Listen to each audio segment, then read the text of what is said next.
I'm part of the green team, class 31. We're here 4 days a week. We work in the mills, the lathe, and the CNC. What's going on?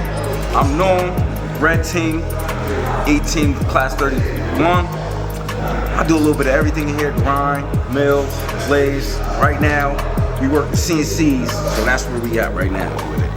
Trying to work the CNCs, learn that. We do a little bit of everything in here, man. Inspection, a little bit of everything. If you want to get some good parts, you better hire some of these guys.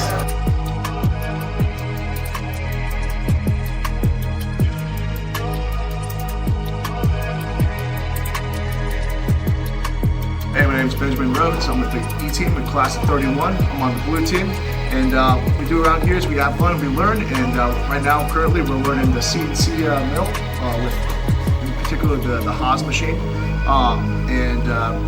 Really, honestly, it's a lot of fun. We're learning the G code, we're learning G and T and stuff like that. It's very knowledgeable, and it's helping us all try to find work and try to find jobs and stuff like that. We're also currently in the interview processes, a lot of us going to a bunch of different companies. Me personally, I currently have 3 different interviews going on over the course of the next 3 days.